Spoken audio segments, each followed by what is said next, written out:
Chapter 5 Minerals and Rocks from the book Fundamentals of Physical Geography, NCERT textbook for class 11. Let's start. The earth is composed of various kinds of elements.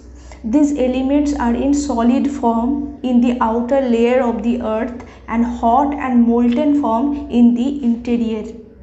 About 98% of the total crust of the about 98% of the total crust of the earth is composed of 8 elements like oxygen, silicon, aluminium, iron, calcium, sodium, potassium and magnesium, and the rest is constituted by titanium, hydrogen, phosphorus, manganese, sulfur, carbon, nickel and other elements. The elements in the earth crust are rarely found exclusively but are usually combined with other elements to make various substances. These substances are recognized as minerals. Thus, mineral is a naturally occurring organic and inorganic substance having an orderly atomic structure and a definite chemical composition and physical properties. A mineral is composed of 2 or more elements, but sometimes single element minerals like sulfur, copper, silver, gold, graphite, etc. are found. Though the number of elements making up the lithosphere are limited, they are combined in many different ways to make up many varieties of minerals. There are at least 2000 minerals that have been named and identified in the earth crust, but almost all the commonly occurring ones are related to 6 major mineral groups that are known as major rock forming minerals. The basic source of all minerals is the hot magma in the interior of the earth. When magma cools, crystals of minerals appear and a systematic series of minerals are formed in sequence to solidify so as to form rocks. Minerals such as coal, petroleum and natural gas are organic substances found in solid, liquid and gaseous forms respectively. A brief information about some important minerals in terms of their nature and physical characteristics is given below. Physical characteristics number 1 is external crystal form, determined by internal arrangement of the molecules. Cubes, octahedrons, hexagonal prisms, etc. Next is cleavage. Cleavage is tendency to break in given directions producing relatively plane surfaces. Result of internal arrangement of the molecules. May cleave in one or more directions and at any angle to each other. Next point is fracture. Internal molecular arrangement so complex that there are no planes of molecules. The crystal will break in an irregular manner, not along planes of cleavage. Luster is the appearance of a material without regard to color. Each mineral has a distinctive luster like metallic, silky, glossy, etc. Next point is color. Some minerals have characteristic color determined by their molecular structure. Malachite, azurite, chalcopyrite, etc. and some minerals are colored by impurities. For example, because of impurities, quartz may be white, green, red and yellow, etc. Next is streak. Streak is the color of ground powder of any mineral. It may be of same color as the mineral or may differ. Malachite is green and gives green streak. Fluoride is purple or green but gives a white streak. Next is transparency. Transparent, light rays pass through so that objects can be seen plainly. Translucent, light rays pass through but will get diffused so that objects cannot be seen. Next, opaque. Opaque, light will not pass at all. Next point is structure. Particular arrangement. Structure. Particular arrangement of individual crystals, fine, medium or coarse grained, fibrous, separable, divergent, radiating. Next is hardness. Hardness is the relative resistance being scratched. 10 minerals are selected to measure the degree of hardness from 1 to 10. They are talc, gypsum, calcite, fluorite, apatite, feldspar, quartz, topaz, corundum and diamond. Compared to this, for example, a fingernail is 2.5 and glass or knife blade is 5.5. Next point is specific gravity.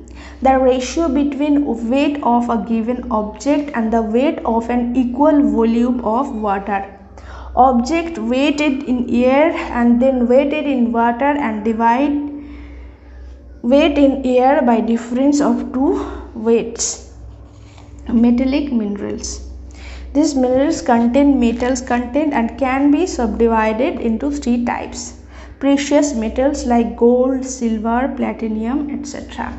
Ferrous metals like iron and other metals often mixed with iron to form various kinds of steel. Next is non-ferrous metals. Include metals like copper, lead, zinc, tin, aluminium, etc. Next point is non-metallic minerals. These minerals do not contain metal content. Sulfur, phosphates and nitrates are examples of non-metallic minerals. Cement is a mixture of non-metallic minerals. Next point is rocks. The earth crust is composed of rocks. A rock is an aggregate of one or more minerals. Rock may be hard or soft and in varied colors. For example, granite is hard, soapstone is soft, gravel is black and quartzite can be milky white. Rocks do not have definite composition of mineral constituents. Feldspar and quartz are most common minerals found in rock. Petrology is the science of rocks. A petrologist studies rocks in all their aspects: mineral composition, texture, structure, origin, occurrence, alteration, and relationship with other rocks. As there is a close relationship between rocks and landforms, rocks and soils, a geographer requires basic knowledge of rocks. There are many different kinds of rocks which are grouped under three families on the basis of their mode of formation. They are igneous rocks, solidified from magma and lava. Sedimentary rocks is the result of deposition of fragments of rocks by exogenous processes. Next, metamorphic rocks formed out of existing rocks undergoing recrystallization. First point is igneous rocks. As igneous rocks form out of magma and lava from interior of the earth, they are known as primary rocks. The igneous rocks, igneous means in Latin means fire. Igneous rocks are formed when magma cools and solidifies. You already know what magma is.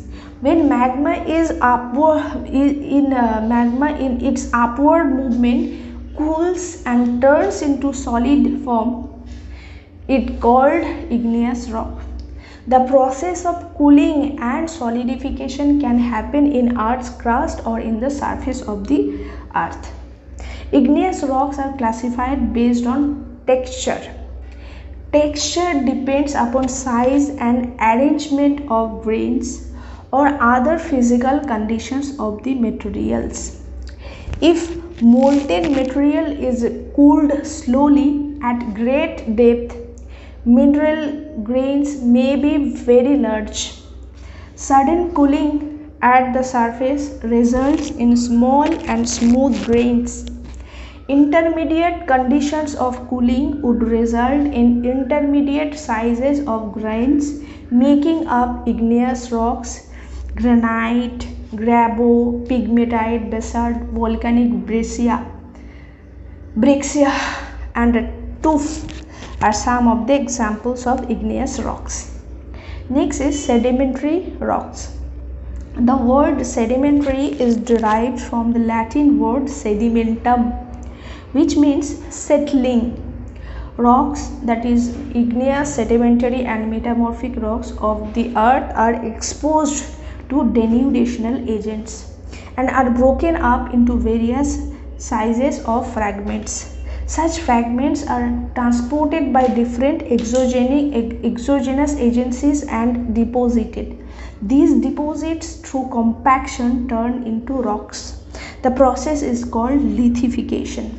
In many sedimentary rocks, the layers of deposits retain their characteristics even after lithification. Hence, we see a number of layers of varying thickness in sedimentary rocks like sandstone, shale, etc. Depending upon the mode of formation, sedimentary rocks are classified into three major groups. Mechanically formed, that is sandstone, conglomerate, limestone, shale, loess are example. Organically formed, geyserite, chalk, limestone, coal are some of examples. Chemically formed, chert, limestone, halite, potash are some of examples. Metamorphic rocks, the word metamorphic means change of form. These rocks form under action of pressure, volume and temperature changes. Metamorphism occurs when rocks are forced down to the lower level by tectonic processes or when molten magma rising through the crust comes in contact with the crustal rocks, or the underlying rocks are subjected to great amounts of pressure by overlying rocks.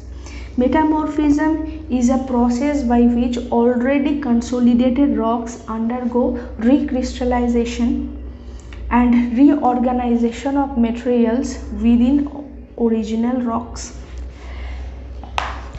Mechanical disruption and reorganization of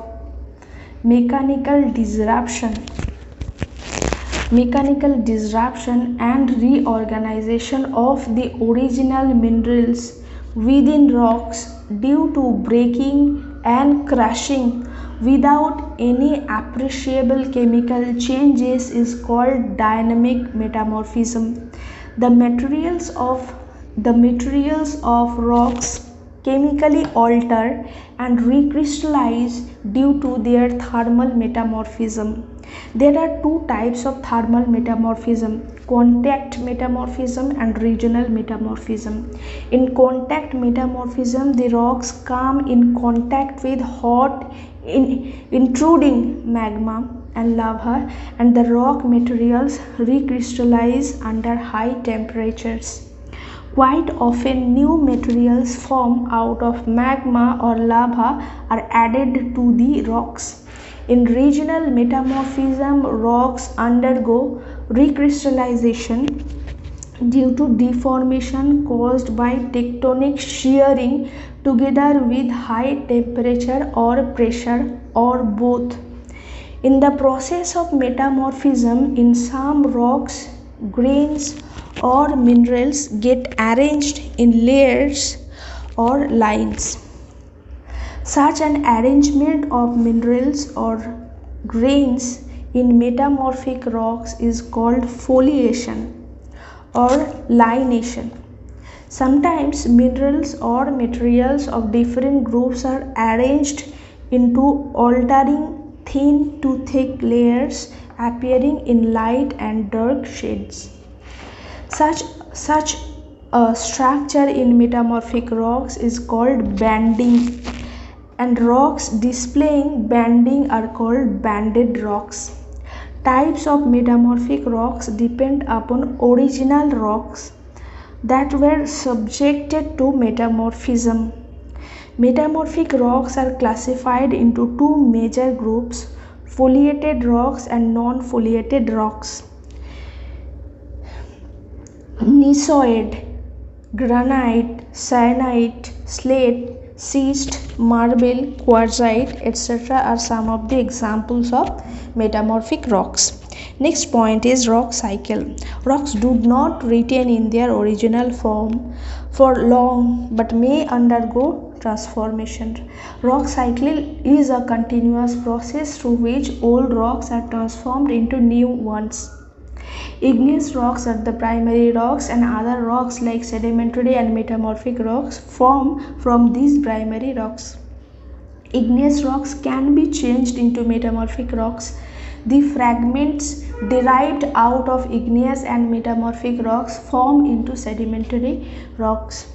Sedimentary rocks themselves can turn into fragments, and the fragments can be source for formation of sedimentary rocks. The crustal rocks like igneous, metamorphic and sedimentary once formed may be carried down into the mantle or the interior of the earth through the subduction process. What is subduction process? Parts or whole of crustal plates going down under another plate in zone of plate convergence, and the same melt down due to increase in temperature in the interior and turn into molten magma, the original source for igneous rocks. This is for today. Thank you.